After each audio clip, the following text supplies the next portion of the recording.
എ.ഡി.എം. നവീൻ ബാബുവിന് കൈക്കൂലി നൽകിയെന്ന ആരോപണം ഉന്നയിച്ച പെട്രോൾ പമ്പ് ഉടമ ടി.വി. പ്രശാന്തനെതിരെ കേസെടുക്കണമെന്നാവശ്യപ്പെട്ട് പരാതി കണ്ണൂർ ടൗൺ പോലീസിൽ പരാതി നൽകിയത് അഭിഭാഷകനും പൊതുപ്രവർത്തകനുമായ കുളത്തൂർ ജയ്സിംഗ്. നിഖിൽ എ ആണ് കണ്ണൂരിൽ നിന്നും കൂടുതൽ വിവരങ്ങളുമായി ചേരുന്നത്. നിഖിൽ, ഇപ്പോൾ ഈ ഒരു റിപ്പോർട്ട് കൂടി പുറത്തു വന്ന ഒരു സാഹചര്യത്തിലാണ് ഇത്തരം ആവശ്യം ഉയരുന്നത് എന്ന് മനസ്സിലാക്കാൻ സാധിക്കും.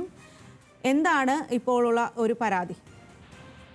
തീർച്ചയായും നവീൻ ബാബു പെട്രോൾ പമ്പിന് NOC നൽകുന്നതുമായി ബന്ധപ്പെട്ട് കൈക്കൂലി വാങ്ങിയതിന് ഒരു തെളിവും ഇല്ല എന്ന റിപ്പോർട്ട് പുറത്തു വന്നതിന് പിന്നാലെയാണ് അഭിഭാഷകനും പൊതുപ്രവർത്തകനുമായ കുളത്തൂർ ജയ്സിംഗ് ഇത്തരത്തിൽ കണ്ണൂർ ടൗൺ പോലീസിൽ ഒരു പരാതി നൽകിയിരിക്കുന്നത്.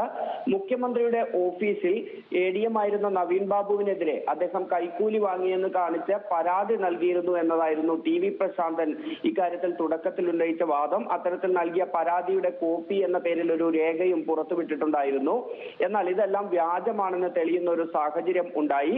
ഇതിനെ തുടർന്ന് നൽകിയ വിവരാവകാശ അപേക്ഷയിലാണ് ഇപ്പോൾ ഇത്തരത്തിൽ ഇങ്ങനെ കൈക്കൂലി വാങ്ങുന്ന ഒരു സാഹചര്യം ഉണ്ടായിട്ടില്ല എന്ന് വ്യക്തമാകുന്നത്.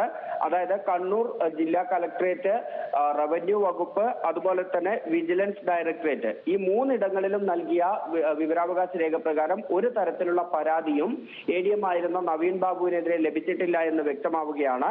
അതോടുകൂടി ഈ വിവാദ പെട്രോൾ പമ്പ് ഉടമ ടി.വി. പ്രശാന്തൻ വ്യാജമായ ഒരു പരാതിയാണ് നൽകിയത് എന്നതാണ് ഈ ടൗൺ പോലീസിൽ നൽകിയിരിക്കുന്ന ഈ പരാതിയിൽ പറഞ്ഞിരിക്കുന്നത്.